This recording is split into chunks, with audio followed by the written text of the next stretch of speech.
of coaching. And how did we arrive at the various topics or the models or the issues that we're going to be speaking to today? We asked you a few questions, and we asked you to, share with us three critical things that you'd like for us to deal with today. And you did, share with us a few things. And out of the few things that you shared with us, I just want to highlight six or five critical areas. The first one is branding. And some of the questions that you were asking were, how do I create a powerful brand? How do I position my brand? The second area that I'm going to be touching on today is PR and marketing, because you were asking questions like, how can I increase my visibility? How can I market my coaching services? The third one is sales and networking. And you were asking questions like, how do I sell my coaching services? How do I grow my client base? And how do I attract paying clients? The fourth is pricing and value. How do I charge clients? How do I create value? And how do I make impact? And lastly, the fifth one is social media. Why do I need social media? How do I use social media? How do I use digital media? And of course, what is social and digital media? So going straight and diving straight into the matter of today, the first thing that I want to share is that, according to the PwC and Forbes, coaching is the second fastest growing profession in the world. It's second only to the ICT industry. Some people say that the coaching industry is an $11.6 billion industry and it continues to boom. Some people say that the life coaching industry is a $2 billion industry. And what does this tell us? This tells us simply that coaching is a business. So coaching is a business, it's not a hobby. Coaching is a calling, it's not a side gig. Coaching is mainstream, it's not a retirement plan. And so for all of us that, say that we're coaches, if we truly want to transition from where we are, to build a viable coaching business that sustains us, that positions us and gives us the opportunity to make impact and change lives, we've got to see it as a business. We've got to see it as a calling, and it's got to be mainstream. We've got to change our mindsets about how we see coaching, how we relate with coaching, and how people relate us to coaching. And so the very first thing that we need to change is our mindsets, our own personal mindset as the coach, and it's our mindset is how we see coaching. It's how we position ourselves as coaches. That is how people are going to relate with us as coaches. So imagine that you had a heart condition and you needed a heart specialist. And there are three categories of heart specialists. There's one that's all he's done for 20 years.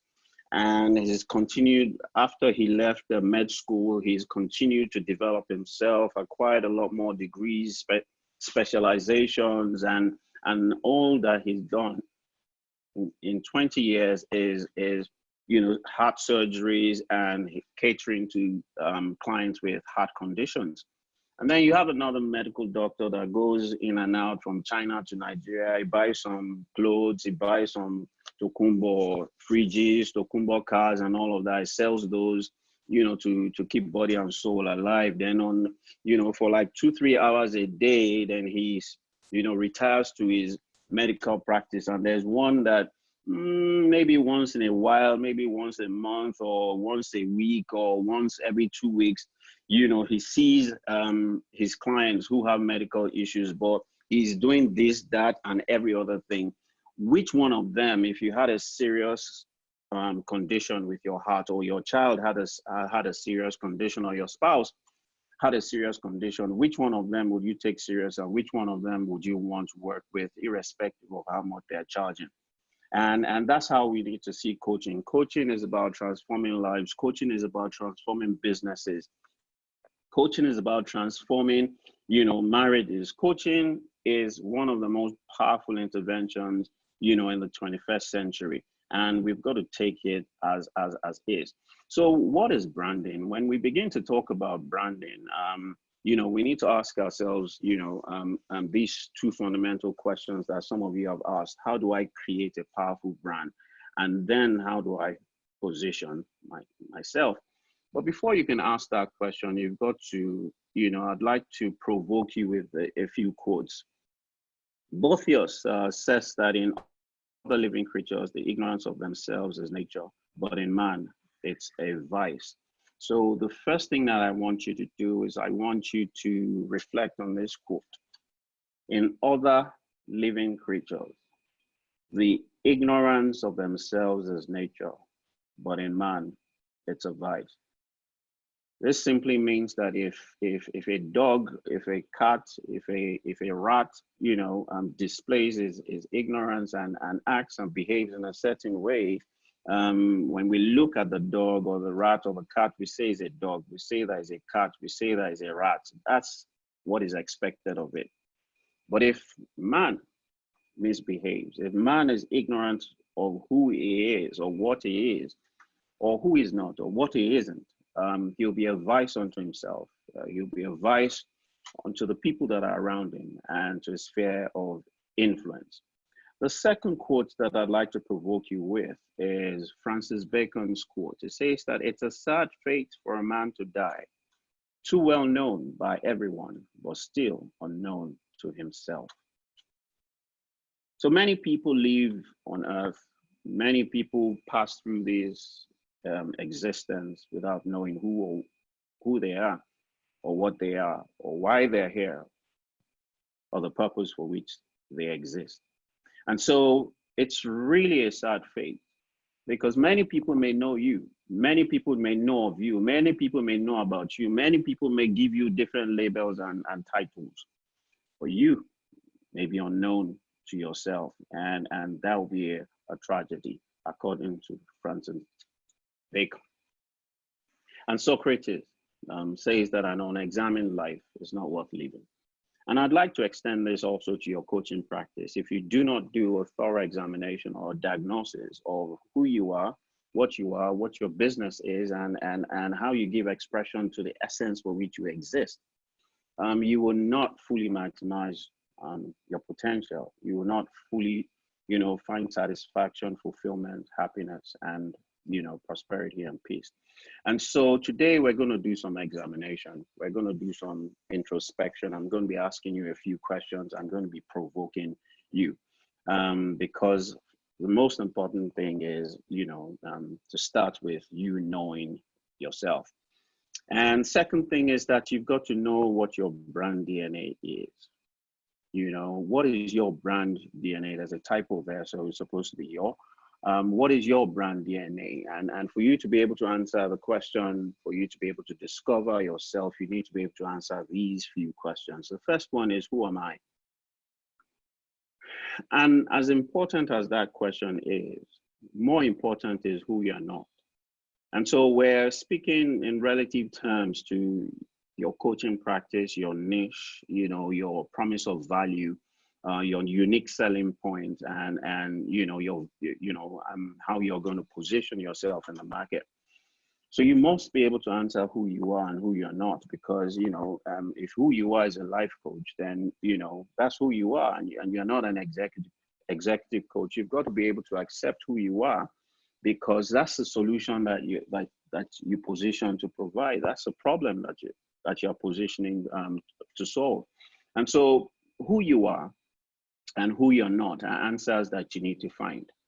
Now, who you are is different from what you are. And you've got to also ask the question, what are you and what are you not?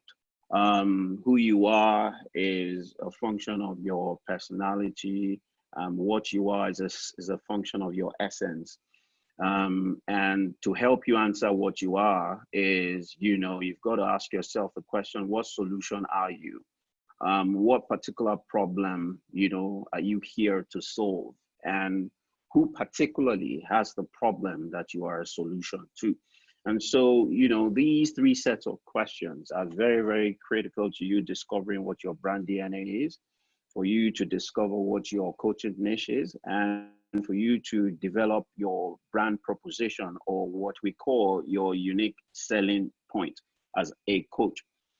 No, so transitioning from identity, branding, clarity of your essence to the coaching practice itself is because if you haven't clarified who you are, who you're not, if you haven't clarified who has a problem that you're a solution to, you'll be seeking to wanting to solve everybody's problem. You will not be able to, be targeted when you go to market or when you go to sell.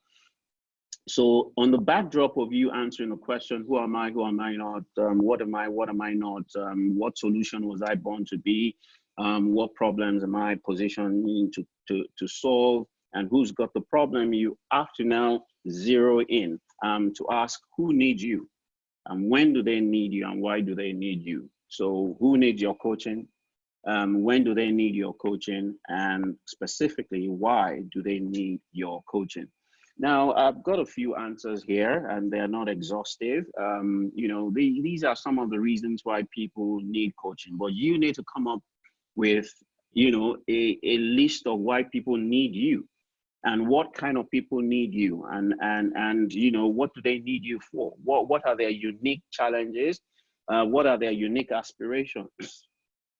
Because it's very, very key, because those will be the words, those will be the key selling points. Those will be the call to actions that you will use to position your coaching services or position yourself. So people seek for coaching when they're lost. People seek for coaching when they're stuck. People seek for coaching when they need growth. People seek for coaching when they need advancement, when they need to progress, when they need to transition from point A to point Z. People seek for coaching when they're perplexed and confused and they need clarity. People seek for coaching when they're disoriented, unsure, when they're bewildered, unclear, when they strive to succeed and, they want financial independence, they want, to make money, or they want to make money. So you have to have your own, list, your own clear list of why people will come to you and what your value proposition will be. In combining your brand DNA with your sales strategy and your marketing strategy, I'm going to share what I call the IDE model, and it starts from the bottom of the pyramid. We spoke about your brand, which is at the essence of your image or your identity expression. You've got to develop a very strong brand identity, even as a coach. And for you to be able to develop a very, very strong visible brand identity, you need to create the critical features or the critical benefits or the promise of value that or your unique selling points. And that has to align with your logo, and it has to align with your packaging. Now, it's important that we note that 93% of the impression that we want to create is nonverbal.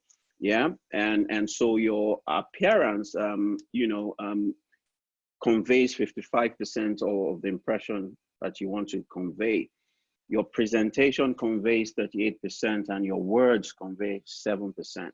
And so a combination of how you appear, how you present, and the words that you use to qualify yourself all speak to the essence of your brand DNA. And on the backdrop of that is to create a wow effect. You've got to be able to craft, your unique selling point in a way that it wows your market, and it attracts them, it engages with them, it lures them towards you. And that is the best way to position your brand, because your brand message must connect with the people that you are out there to speak to, or to reach out to, or to solve their problems. So you must use the right words. The words that will resonate with them is very, very critical. And your brand name must represent the brand words and the solution that you position to be, and the problems that you seek to solve. And therein lies you creating a tagline, because your logo alone cannot sell you. You must have a tagline. Nike says just do it. So what is your tagline? It must be clever, it must be simple, it must be memorable. Now, one of the things that is most important is people must not forget it. Once they hear it, it's your tagline must be such that they cannot forget it. Not forgetting it or focusing on creating a tagline that is unforgettable is more important than creating a tagline that people will remember. They're two completely different things, but there's no time for me to get into that. And then you go on, to the next level of the pyramid, which is, transitioning from the image, the why effect, the tagline, the brand DNA to, creating a very powerful sales strategy. And so some of the elements of a powerful sales strategy is you've got to segment your market. And your market will be segmented only after you have identified the solution that you want to be and the problems you want to solve. And who has the problem that you're a solution to? What's their demographic? Do you speak to only women between the ages of 25 to 45? Do you speak to top executives? Do you speak to married, to married couples? Do you speak to singles? Do you speak to youth? Do you speak to, you've got to select your target, because you can't sell to everybody. You can't meet everybody's need, because, if you do not have a target, it's impossible for you to hit a target. And so you've got to position, you've got to segment your market, and you got to focus on your market. No, I know that there's some people that say that I speak to people between the ages of 18 to 65. It's impossible for you to have one message that speaks to a generation from 18 to 25, because what appeals to ages 18 to 25 is completely different from what appeals to ages 26 to 35. And the lingua, the message, the issues, the challenges that they have are different from ages 36 to 45, and from ages 46 to 55, and from ages 56 to 70. And so you've got to segment your market, even though you may have different products or service offerings or solutions, because you've got to be able to speak to that perfect customer. You've got to be able to speak the language of that customer. You've got to be able to position yourself as a solution to that specific problem, because people don't buy brands, people don't buy products, people buy solutions. The reason why we buy Panadol is not because of the logo. It's not because of the box. It's not because it's beautiful. It's simply because consistently over the decades, right, Panadol has solved problems, which is pain. And so what problem are you positioning to solve? And are you consistently positioning yourself as the solution to that particular problem? Because if you don't, the people that have that problem will not seek you out. They will not find you when the problem appears to them. And if you're not constantly out there positioning yourself as the solution, it will be impossible for people to search for you, to know you, and to relate with you, and then to acquire your products or your services or your solutions. And then this is where you begin to create the experience for the clients. This is when you begin to sell your own unique selling points, what we call your secret sauce. This is where your brand experience is sought after. This is where you deliver customer service, you deliver customer satisfaction, and then you have proprietary capabilities. That is, people know you brand your product, you brand your solutions, you create your own tools, unique to the critical problems that you solve, and you go out there with a lot of boldness, and then you copyright your products, you copyright your brand, you copyright your solutions, you copyright your tools that you personally have created. And in this industry, it's important that you are seen as an expert, which means that you need to be a thought leader, which means that you need to be authentic, original, and you need to be thinking, you need to be creating tools, you need to be creating solutions. authenticity, is a key, in the industry that we're in. And then you move to the top of the pyramid, where, I've spoken about the elements of marketing. Now, at the bottom of the pyramid, this is where you ignite the interest of the client. At the middle of the pyramid, that's where you delight them. That's when you lure them. And then at the top of the pyramid, that's where you excite them to buy. And you need a lot of innovation. You need a lot of creativity, because, there's about maybe 70,000 coaches practicing globally. And, most people are out there trying to position, their own unique selling point. And so there's a lot of noise. So what differentiates you? You've got to create a blue ocean strategy. You can't just do what everyone is doing, how everyone is doing it, and hope to, attract the attention of the marketplace. So your innovation and creativity is very key. Creating a blue ocean and not swimming in the red ocean is also very critical. That is, you have to be ahead of the curve. You have to know who you are speaking to. You have to anticipate what their problems will be, and you have to position yourself as a solution. And this is where you present your unique value, your value proposition. This is where you present your relevance and your significance. And this is where you develop competitive advantage, and you create a market for only you.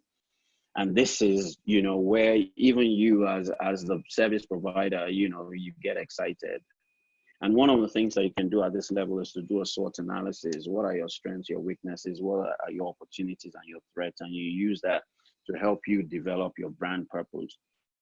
You use that to excite your clients. You use that to drive yourself, to the next level. And then beyond that is, as a coach, you need to master the coaching pyramid. You need to develop a personal relationship, a personal and an intimate relationship with yourself. You need to understand the dynamics of developing relationships with your coachees. You need to develop relationships with the coaching tools that you work with, and you need to develop relationships with your environment, your coaching environment. And then the next level of the pyramid is you need to master the tools and techniques of coaching. I cannot overemphasize that, because at the end of the day, what differentiates you and the next coach is how skillful you are, how many tools and techniques you can bring to the game, and your performance as a coach. Because your testimonials, the testimonials that your clients, give about you, and referrals is what will bring a lot more clients, which means that you need a lot of insight and clarity. You need to give a lot of insight and clarity, and you need to bring a lot of transformation and change to the lives and businesses of your clients. Now, beyond your clients, even you need to live it, because what you don't have, you can't give it. So a lot of coaches use the coaching tools to help other people, but they don't use it for themselves. It's not a lifestyle. And so, for you to be fully authentic, right, you have to live by, the principles of coaching. It has to be a lifestyle. So it's not just a thing that you use for them. It's not just a tool that you use to help other people. What about you? And so, you are the greatest seller. You are the greatest testimony of your selling practice. And so people need to be able to see you and recognize your promise of value in you. And that in itself, it's going to be a major attraction. And so this pyramid, you must practice and use it and utilize it even for yourself as a coach. So the performance wheel, I just want to highlight these critical 4 things as a coach. You need to develop your knowledge. You need to identify the problems that you're here to solve, and the solution that you are, and you need to focus on that. You need a lot of faith and belief, positive faith and belief in these climbs, and you need to be passionate about coaching. Without that, it's impossible for you to excel. And you need a good balance of all 3. If you have,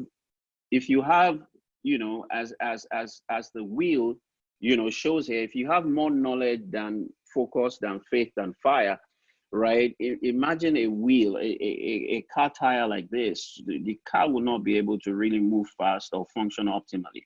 And so what you need is a good balance between knowledge, focus, faith, and fire. And when we talk about knowledge, there's knowledge of coaching, knowledge of the industry, knowledge of your clients, knowledge of their problems, knowledge of, branding, knowledge of many things that will support you, knowledge of business dynamics, knowledge, principles of success. You need to know, and you need to know what to do with what you know. And you need to do what you need to do with what you know when you need to do it. So there's a right time to do something, and there's a wrong time to do the right thing. And so, the next thing that I want to share is, we all know about the coaching competencies. You have to master these competencies. You have to master these competencies. There are 11 competencies. I'm not going to go to them. Just go to the ICF website. You'll get the competencies. As a coach, you must master these competencies. They fall under 4 categories: setting the right foundation, co-creating the relationship, effective communication, and facilitating learning and results. You need to go and master a lot of those. Now, let me transition away from coaching and let me talk about the dispensation that we're in now. COVID-19 has changed the world forever. The COVID-19 it shut down the entire world, and the world as we know it will never remain the same again. And all that we've been hearing is pandemic, desperation, depression, trauma, hopelessness, helplessness. There's a lot of people are worried. A lot of people are in anxious and panic mode.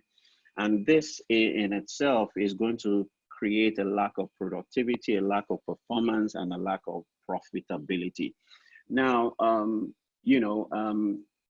this is the new normal. I cannot share how many clients I've worked with in the last 3 weeks. Their issues were born out of stress. Their issues were born out of worry, fear, panic, and anxiety, simply because everywhere they turn, all they hear is death, virus, desolation, destruction, attacks.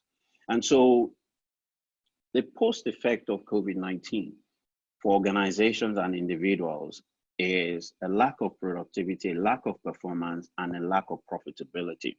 So look, there's going to be a lot of work for coaches, a lot of work for coaches post COVID-19. Now, McKinsey just released a report, and they did a research between the 22nd and 27th of March. And the research report states that 35 to 42% of people were both depressed and anxious because of the COVID-19 situation and their job situation. 23% were anxious and 6% were depressed. So if we do a total, 42 plus 23, that's 65% plus 6%, that's to 1% of people currently have mental health challenges simply because of COVID-19. And it's not going to get any better, it's going to get worse. And all of that is going to affect, how people perform on the job. And people are going to come to the experts like you and I to help them. And so you must recognize that your coaching skills, if all that you have done is the traditional coaching, your coaching skills are not going to be able to take you to the next level. They're going to be appropriate. You're going to be able to use it for certain clients who are operating at the level of functional. But you see, the new normal is that many of us will be operating from a place of in between dysfunction and function. And we'll be crisscrossing between dysfunction and function. And so if you do not go and get complementary skills in behavioral change therapy, in NLP, in psychodynamics, in psychology, you may be shooting yourself in the foot. And so this is the time now. Now is the time when everywhere is shut down for you to go do online courses in behavioral change therapy, in energy psychology, in NLP, in additional coaching skills, and a lot of psychology skills. But let me end up with, digital media. So I'm going to round up now. What is digital media? Digital media, is media that is encoded in a device, or what we call a machine. Yeah. Now it's the new normal. And these electronic devices are the devices that keep us engaged as we speak now. Everyone is virtual. I mean, we're having this virtual meeting now, simply because, you know, of the social distancing, right? This is the new normal. You know, even when they lift the embargo on moving around, people psychologically are going to be weary, you know, to gather, you know, in places where there are too many people. And so it's going to take months, if not, you know, a year for each and every one of us to recover and overcome, you know, the phobia, the anxiety, and the worry, you know, that's been embedded in us. And so, speaking about digital media, it's important for us to recognize the top social media platforms. Now, this is where we all live now. This is where we all exist now. This is where businesses are going to be transacted post COVID-19. We're getting used to it now, and we're going to continue to get used to it. Many people are working virtually. If you're not working virtually, then you shut down. And so there's some critical platforms that you need to go and, you know, understand how to use. This is the best time to do it. Go to YouTube, go to Google, and understand how to use Facebook. Understand how to maximize the use of WhatsApp, YouTube, you know, Skype. We're connecting now on Zoom. Your website, look, your website is very, very critical. Instagram is very, very powerful. I cannot tell you how powerful Instagram is. Before COVID-19, I think I had about 140,000 followers before COVID-19 hit us, you know, in Nigeria 3 weeks ago. And, you know, for 2 weeks now, I've been running Instagram live, you know, programs every evening. And in the last 3 weeks, I've added about 10,000 followers on Instagram. And, you know, your brand equity, your followership, you know, gives you an idea about what your brand equity is. You know, musicians and you know, influencers are paid based on the number of followers they have. So once you hit 100,000, you know, people out there pay you to push their products. Brands come to look for you, you know, to speak on behalf of their brands. There's a lot of money, you know, and I'm going to share a bit of that at the end, the power of a brand and the power of a brand positioning digitally. It's LinkedIn is also very powerful, and Twitter is also powerful. So these are, you know, critical platforms that as a coach you need. You know, it's not even, I'm not good at it anymore. Go and find someone that you're going to employ, that this is their job, you know, because this is where many businesses are going to be closed. This is where people go now. Do you know that now if you want to get a visa, right, and you put in your application at the American embassy, they go to your Facebook first, they go to your Twitter next, they go to your Instagram next, they go to your LinkedIn next, and they check you out first. And it's from your social media profile that they determine whether they're going to give you a visa or not.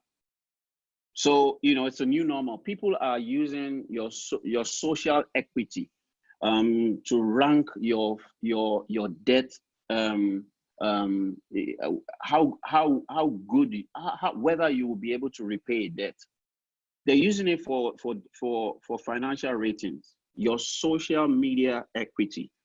So look, many things are going to happen based on, you know, what is going on for you on social media. Now, I want to share a few statistics. Look, as we speak now, the population of the world is about 7.6 billion, right?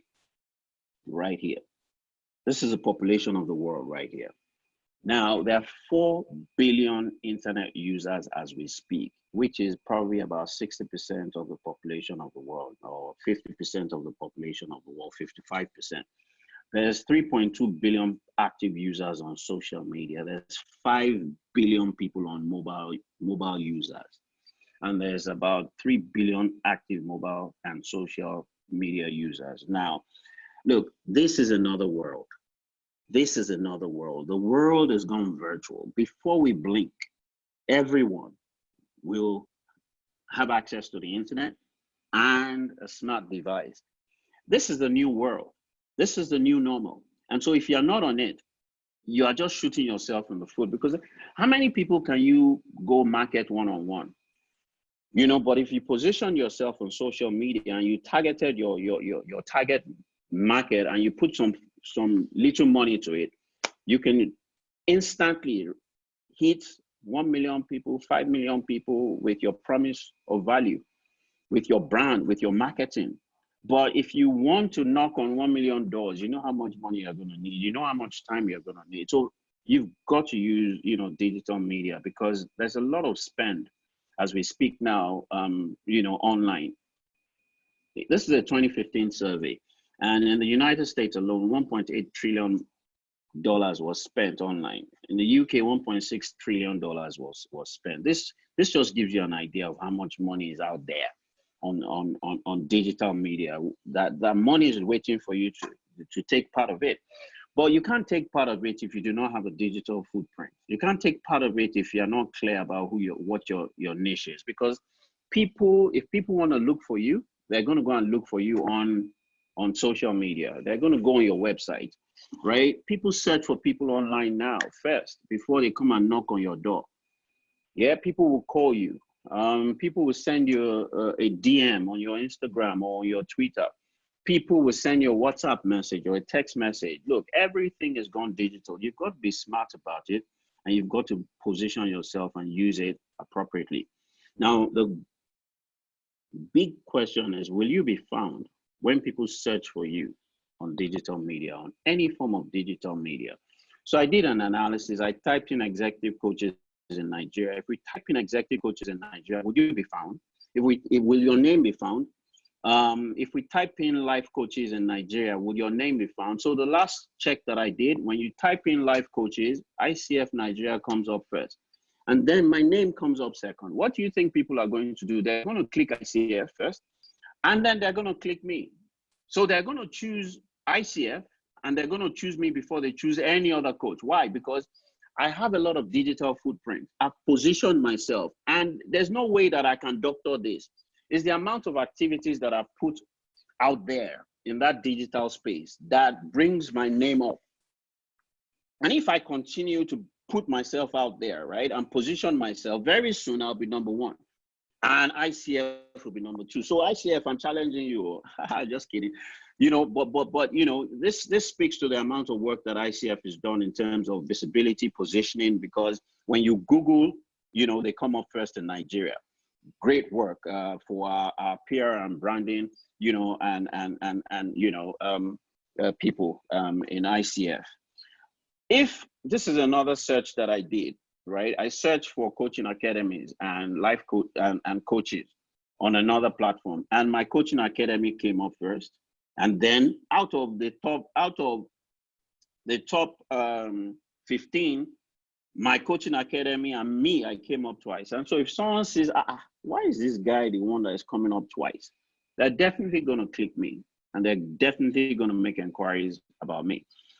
Yeah, another Google search that I did, right? My name came up first, my academy, and then my name and interviews that I've done. And then I didn't circulate, but the Life Coaches Association of Nigeria, which I started, also comes up. And so if you see all of this, right, but there's a higher probability that you click this, or you click this.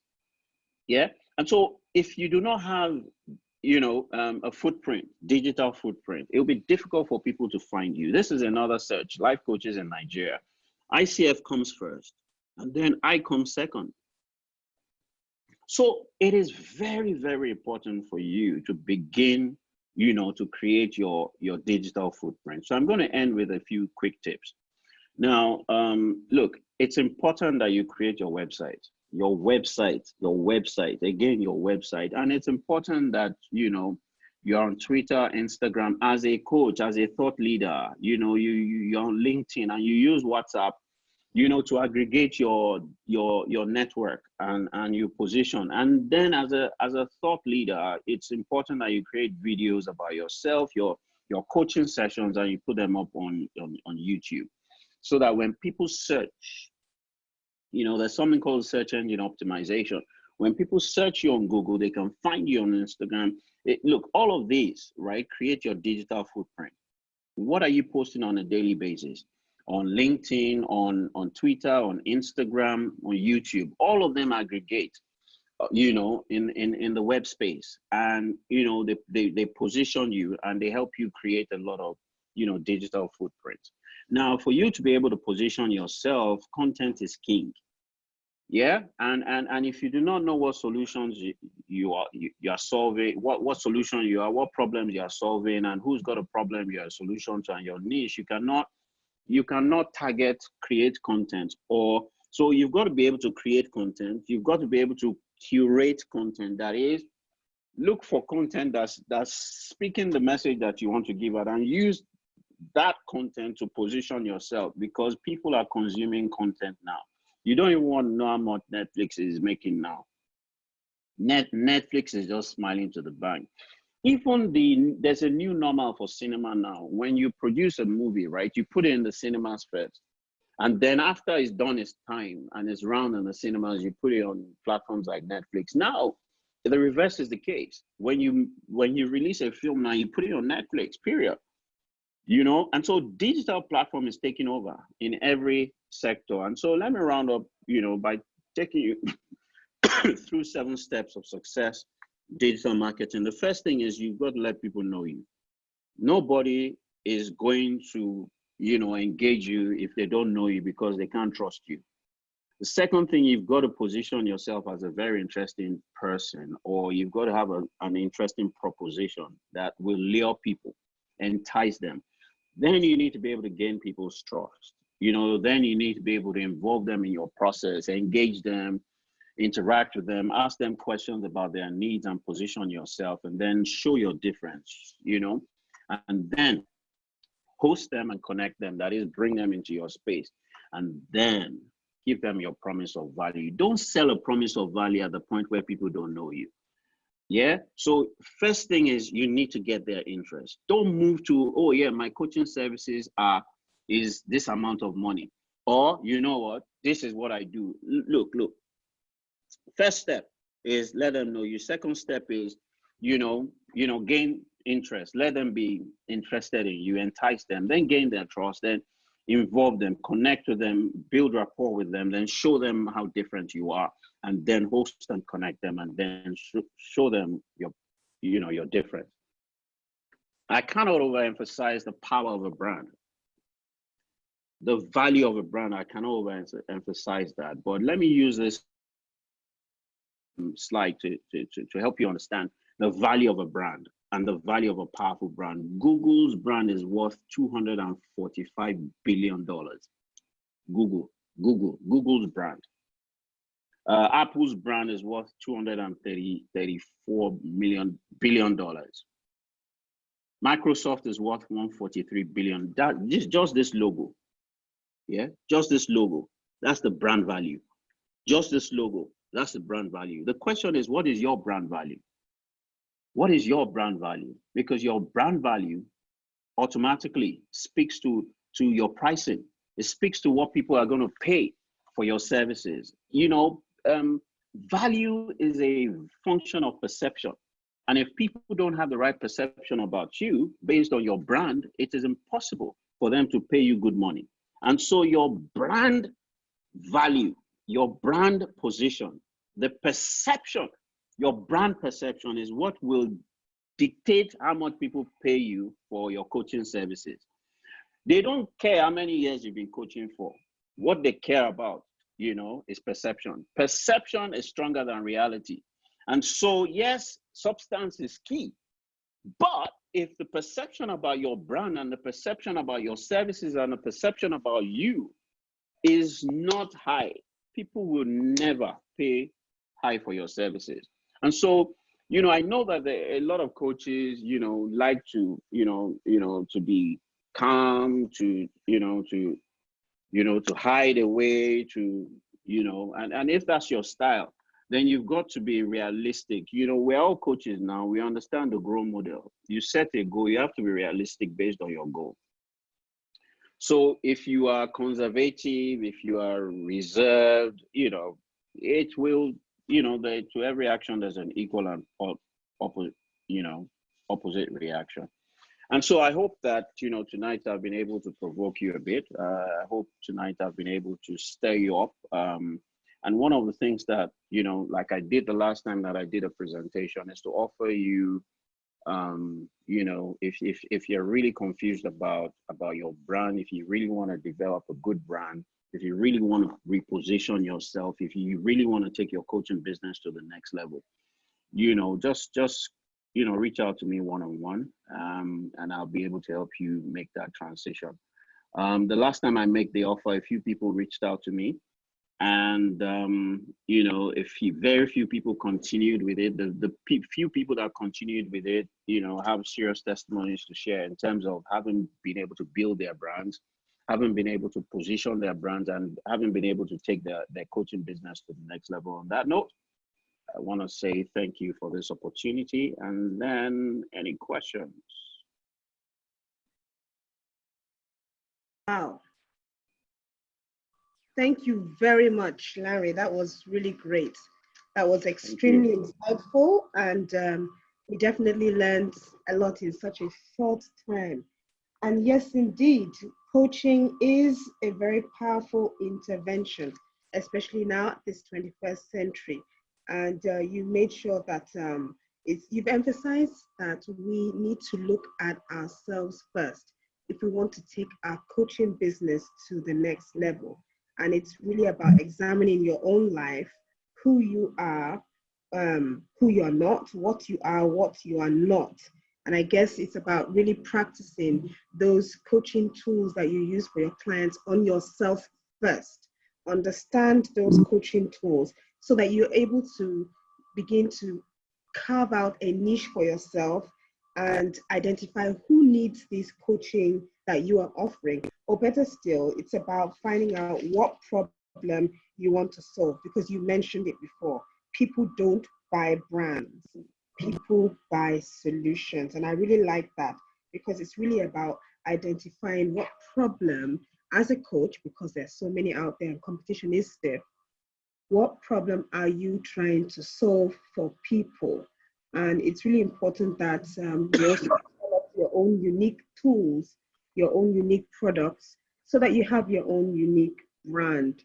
And I guess it's about having that unique selling point of your own. You did mention the fact that we should create our own blue ocean strategy, which I like. That's really good, because that's the only way you stand out. And it's very important to, in that pyramid, develop relationships for yourself, for your coaches, for your coaching tools, and for your coaching environment.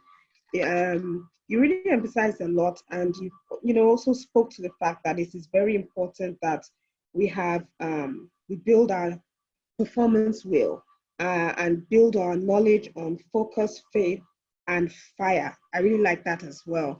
You mentioned a lot of new things there that really resonate with how you want to perform as a coach, and bringing it all into perspective and looking at the situation that we're in now, COVID-19 and post-COVID-19. Yes, you're right. I do believe that coaches will really be needed now more than ever. And it's about positioning, yourself as a coach to be able to align with what's going on around us. Because yes, productivity, performance, and profitability is definitely going to drop, and people are going to need a soundboard, or they're going to need someone who they can be accountable for to take them out of this particular situation. And I like the fact that, yes, you have emphasized more than ever now, we've experienced it just staying at home, the importance of having a digital footprint. And I guess for many people who have used social media as an excuse, this is the time to step up your game and make sure that we tap into all the social media platforms one way or the other, and use them to our advantage to be able to get recognition, making sure that the brand that we build is an unforgettable one. And I really like that. And it's very important that that brand must be one that is clear, concise, consistent. I want to thank you very much for that, because it's something that we're all going to go back and look into. And I think a lot of people have questions. So I'm going to give them the opportunity now. Yinka will moderate these questions. So for those of you who would like to ask questions, some have already been typed into the chat box, but I think Yinka, I'm going to leave you to take it over regarding the questions. Thank you very much once again, Lanre. We really got a lot of insight here from you. Speaks to a lot of experience that you have. Thank you so much. Thank you very much. Thank you very much, Lanre. Thank you very much, Janet. Thank you. So now it's time for questions. If you have any questions, if you want to say anything, please raise your hand using the hand raising icon at the bottom right of your screen. And you can also type in your questions in the chat comment section. So any questions? I see a question here. I think it was referring to the faith of the will. This is from Yoju. Can you speak to the faith in the will? I think there was a will you displayed, and she wants to know the faith in that will. Okay, so let me just see. She wants performance wheel. Yeah. Yoju, Yes. is this it? Yeah, I So guess that's yes. Every manner of faith that you can think about, you need it. You need to believe in yourself. You need to believe in your competencies. You need to believe in coaching. You need to believe in what you do. You need to get people to believe in your competencies. You need to get people to believe in you. You know, you need to believe in the marketplace that you work in and you exist in. You need to believe in your abilities. And so, you know, what can we do without faith, really? You know, there's absolutely nothing that we can achieve without faith. The reason why, you know, we're sitting on the chair that we're sitting on is because we have faith that it will carry our weight. The reason why we eat the food that we eat is because we have faith that it will carry us. The reason why we're sitting at home is because we believe there's an enemy out there. There's an invisible enemy called COVID-19 that will jump on us if we go out. The reason why we're sitting at home is because, you know, government and all governments of the world have said to us, if you go out, you know, you are risking your life. So sit at home. So we believed it and we sat at home. And so faith rules the world. And so it's in that regard, there's all manner of faith. You have to believe. You have to believe. For you to build a viable business, coaching business, you have to believe. Okay. Thank you very much, Larry. Yojo, I hope that answers your question. Any other question?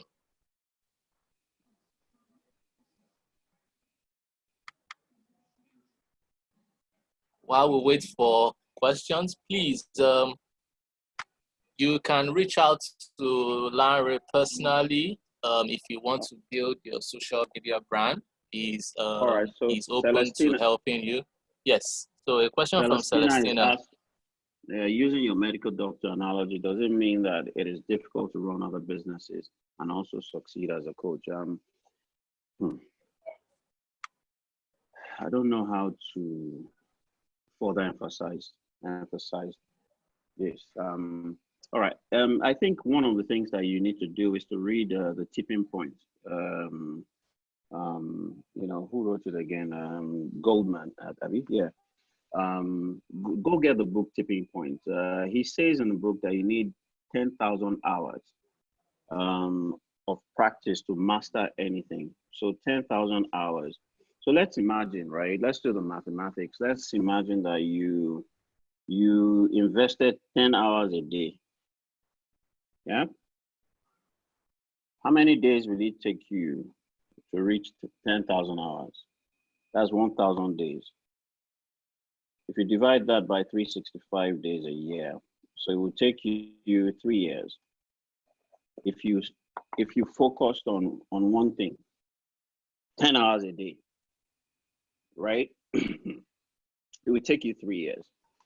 If you did 5 hours a day, right? It would take you 2,000 days. If we divide 2,000 by 365, that is maybe 6 years or 7 years. 7 years for you to be recognized as the master or a master in it. Don't forget that you have other people that are also competing against you. So if you put in 10 hours, there's some people that are putting 15 hours. If you put in 5 hours, there are some people that are putting 15 hours. Now, if you put in 2 hours a day, yeah, you need 10,000 hours, it will take you 5,000 days. And if you divide 5,000 days by 365, right, that is about 13 years thereabout, or 15 years thereabout. So it's really up to you. You can never master anything that you don't give attention to. Just like for you to build any successful marriage, relationship, you need time commitment. It's a function of focus. That which you focus on distracts you from other things. And so, you've got to make up your mind. Yeah, Malcolm Gladwell, thank you very much. The tipping point. Thank you very much, Tosi. You have to make up your mind on exactly what you want and exactly what you want to do. You know the reason why you're doing coaching. But the topic that I'm speaking to is, about building a coaching business.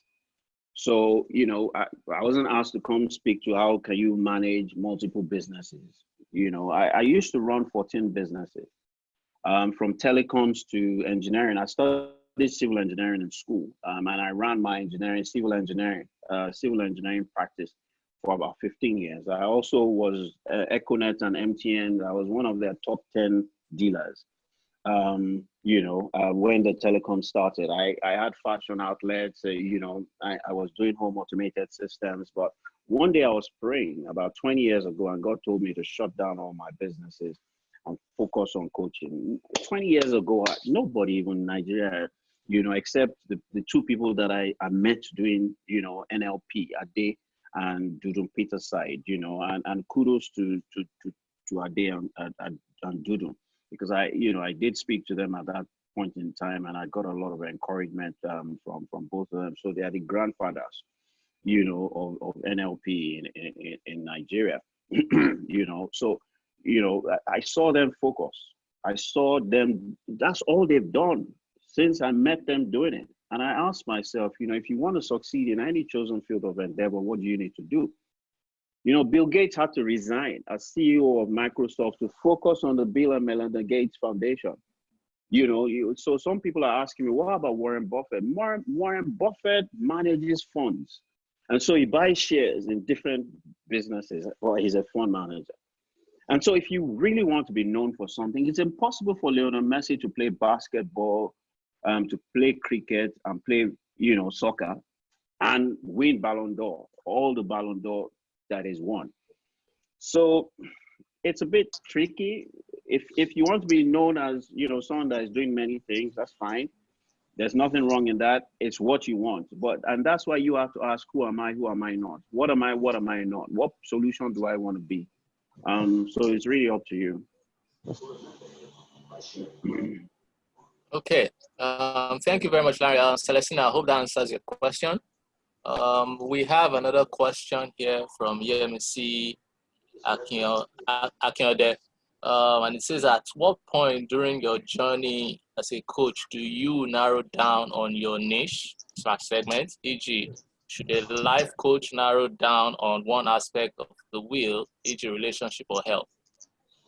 Look, that question, I think when you ask yourself, the critical questions that I started with, I don't know whether, you were there in the beginning. When you ask yourself these critical questions, and I will share again, for the people that were not here in the beginning, it's not sharing.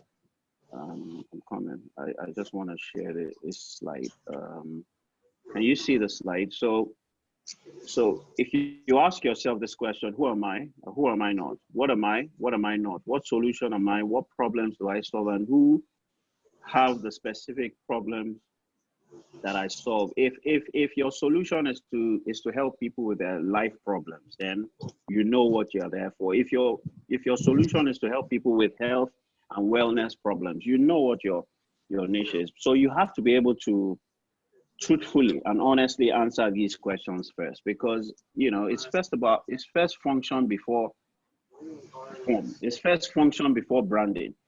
What are you wired to function as? Who are you wired to function as? What solution were you born to be? What problem were you created? You have to answer these questions first. And if you haven't found an answer to this question, don't niche. You just call yourself a coach until you're able to, hit your hand on your chest and say, you know what, this is really where I'm passionate about. And that's where fire also comes in. That performance will. Fire is also passion. What problem is it that you can't overlook? Always annoys you. You always have to give attention to it. You feel you have to solve it. Your passion and your inner gifts also, and consistently the problems that have come to you to be solved over the years. So if you look back and you do an audit trail, the people that have come to you and what niche that falls under, all of those should give you an indication.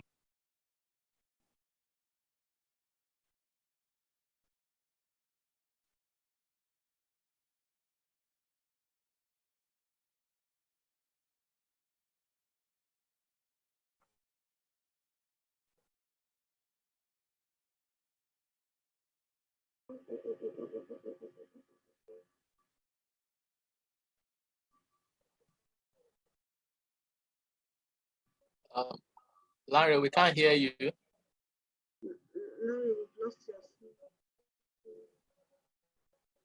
We can't hear you. I think your audio is cut off something. Hello? Okay, we can hear you now. Yes, we can hear you now. Well, at what point did you stop hearing me? You need to find, yourself, what that thing that, you feel like you must solve. Okay, so that problem that you feel like you must solve, it's important that you find it. If you do a coaching audit, you ask yourself, let's assume that 100 people have paid for your services, and 80% of them have come to you with relationship problems, right? And they make up 80% of your, the solution. Me, I don't want to do relationship. Me, I want to do executive. Then, you'll be struggling. Not that you can never achieve it. This one is easy. This one is your low-hanging fruit. This one is the one that people see. Sometimes people recognize something in you that you may not recognize in yourself. And so sometimes people may point you in the direction of your path. Sometimes your path may find you. Sometimes you may find your path. Whichever way, just get on your path. Okay. Can you now? Yes, we can. All right. Thank you very much, Lanre. Because of time, we'll take 2 more questions. I can see a hand up. I'm going to unmute you now.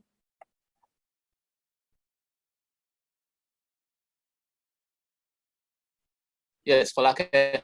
Thank you, Yinka. Can you hear me? You're welcome. Yes, we can hear you.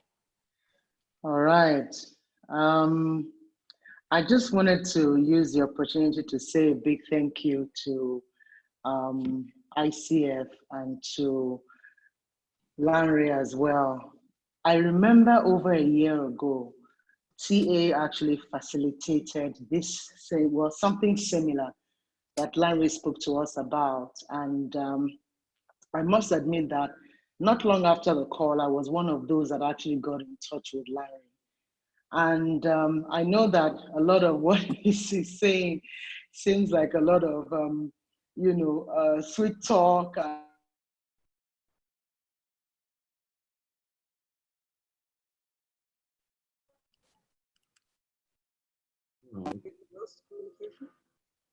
Hello, can you hear me? Yeah. Yes, we can hear you now. My website today, Coachivate, Coachivate as in activate, motivate, elevate. So coachivate.org was actually birthed, I always say it was midwifed by Lanre. And a lot of this was a really gruesome drilling process of self-discovery. A lot of those questions sometimes took weeks. And Lanre would say, okay, you have to write them down, and then this is your homework, and then you have to go back. But I guess I'm just a testimony to the fact that this is real, this is true, and this is, possible. And the more I have stuck to this, really having a digital footprint, putting myself out there, the more I have actually not only discovered myself, but narrowed down on my niche. And it is only when I started talking about my niche and putting myself out there in regard to that niche that I actually start attracting a certain kind of clientele, a certain kind of, not even, some of my clients can't even pay, but I actually started to see that I could also solve their problems by creating a product, a digital product, for them. I could go on and on, but I really just want to say again, thank you to ICF, for this, platform of learning, because that is something that I actually, applied myself, and I really came out with something tangible. Thank you, Lanre. Thank you very much, Falake. Thank you very much. Thank you very much, Falake. And one more question, and we'll call it today. Anybody? Any takers? Hello, Yinka? Yes. All right, so really just to, not a question per se, but also just to attest to the fact that Lanre truly is living, his talk. He's walking that talk. About a week ago, the Lagos Business School invited me to come and give to the executive MBA and modular MBA students, and it was myself and Lanre, and they mentioned that they wanted to take line, and that was how they found Lanre. They had reached out to ICF since last year, but they actually found Lanre online because they were searching, and he actually came up, as a top trending coach. So really, Lanre, just to say thank you. This is really a challenge for all of us. We want to take our businesses up to the next level. It shows that there's a lot of work to do, a lot of commitment, and really appreciate you helping us to identify those gaps. You spoke to the fact that you cannot just be a reserved individual. You cannot be a quiet kind of personality. If you want to make your brand visible, we need to work on ourselves. So that boldness, that courage is a big challenge for a number of us. Obviously, it's a big call, because that's the only way to actually put ourselves out there. So thank you very much, Lanre. Thank you very much. And again, if anybody needs help, please just reach out to me privately. All right. Thank you very much. It's taking Falake and I 1 year, but you'll get there. Thank you very much, everyone. Thank you very much, Lanre. And please do not hesitate to reach out to Lanre privately if you need further help. And at this point, we will not be able to take any further questions because we have to go now. I'm going to hand over to Janet for any announcements and call it. Yeah, thank you very much once again, Yinka. Thank you. Lanre, thank you once again too. That was fantastic. Very brilliant insights. And I guess because we are also at home on lockdown, this is the most appropriate time to look inwards and start doing some reflection on ourselves and answering the pertinent questions that Lanre has actually given us. Many a times we will say that we don't have the time because we're so busy. Now we have more than enough time to really sit back and reflect. And that's the journey of starting a very good coaching practice with the perfect niche that we want. And so let's take a leaf from what Lanre has taught us today And this is the way we're going to march forward and be ready post-COVID. And this is just to let you know, once again, this is this is part 4 in the series that we've been having in the past 5 weeks. Next week is the last part, series 5 of ways and means of supporting yourself and your clients during this trying times. So please look out for that. And of course, once again, if you have any more questions, you can reach out to Lanre himself. If you have questions on ICF as well and what we're planning to do very soon, we all have myself and Lanre Olusola have lots in store for you. So please keep your ears and eyes on the ground. So on that note, I'm going to say have a very good evening, and please stay safe, keep safe, and be safe. Good night. Good night. Bye-bye, everyone. All right. Good night, everyone. Good night. Thank you. Bye-bye. Good night. Thank you. Good night.